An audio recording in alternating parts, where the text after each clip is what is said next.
ගැට ටික කැම්බීම සඳහා ලිපේ තියාලා ලුණුයි ගොරකයි ඩිංගක් දාගත්තා.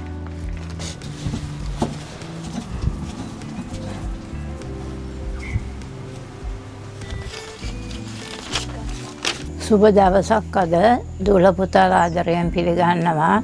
අද මම කියලා දෙන්න යන්නේ පොලොස් ගැට කට්ලට් හදා ගන්නා විදිය. ඒකට අවශ්‍ය දේවල් මොනවද කියලා බලමු. අපි කොස් ගැට කට්ලට් හදන්නයි සූදානම් වෙන්නේ. මුලින්ම මේ කොස් ගැට කෑල්ලක් අරගෙන අපි කොස් ගැට තඹ ගත්තා. වතුර දාලා ගොරක කෑල්ලක් දාලා ලුණුයි තේරම දාලා තඹ ගත්තා. තඹලා පොඩි කරගත්ත කොස් ගැට තමයි මේ තියෙන්නේ.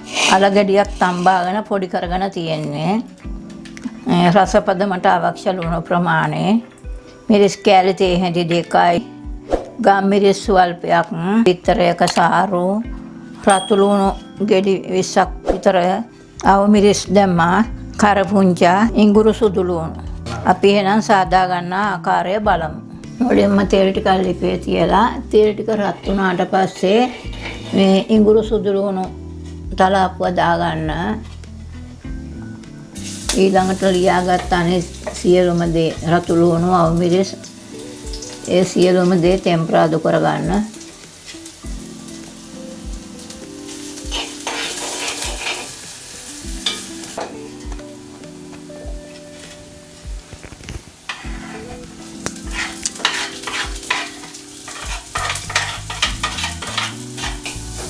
මේකේ හටියට දාපු ලුණු අරම සියලුම දේ ටෙම්පරාදු කරගන්න රන්වන් පාට වෙනකම්.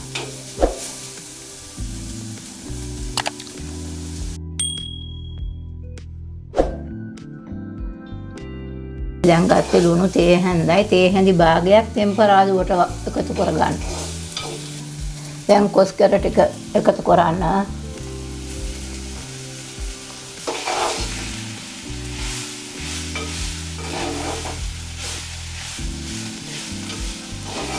දැන් විනාඩි 2-3කට පස්සේ තම්බල පොඩි කරගත්තු අල ටිකත් අර කොස් එකට එකතු කරනවා. කොස් ගැට එකට එකතු කරලා කවලම් කරගන්න සියලුම දේ. දැන් කෑලි මිරිසුත් එකතු කරගන්න. තමන්ට වමනා රස අනුව එකතු කරගන්න. ඔය එකතු කරන මිරිස් කුඩු ගම් මිරිස් ලුණු ඒ සියලුම දේ තමන්ට වමනා රසය අනුව එකතු කරගන්න. ගම් මිරිස් එකතු කරනවා.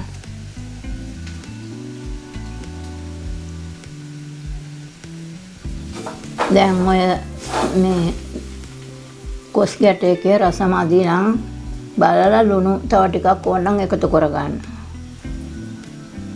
රස තියෙනවා නම් එකතු කරන්න ඕනේ නැහැ. රස මදි නම් එකතු කරගන්න. විනාඩි 5කට විතර පස්සේ මේ ටෙම්පරාදු කර කොස් ගැට එක දැන් අපි බා ගන්නවා. අපි දැන් පොලොස් ගැට සෑදීම සඳහා මේ පොලොස් ගැට කට්ලට් සෑදීම සඳහා ඒ ගුලි හදා ගන්නවා ඒ පොලොස් වලින්.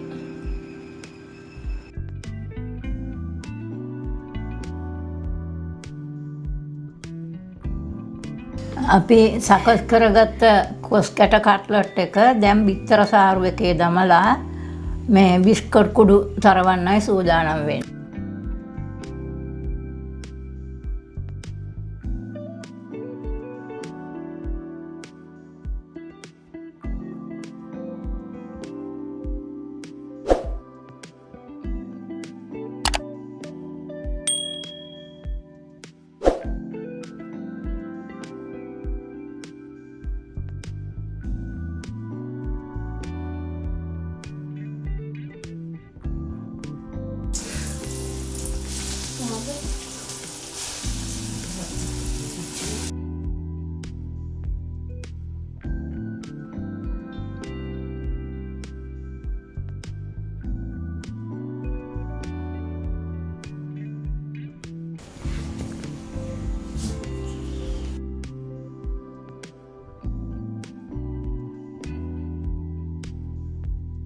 පොලොස් ගැට කට්ලට් හදාලා ඉවරයි. මේ විදියට ඕගොල්ලෝ පොලොස් ගැට කට්ලට් හදාලා බලන්න. මේ වගේ තවත් රසබර වීඩියෝ එකකින් පසුව හමු වෙනතුරු දුල පුතාට බුදු සරණයි දෙවි පිහිට.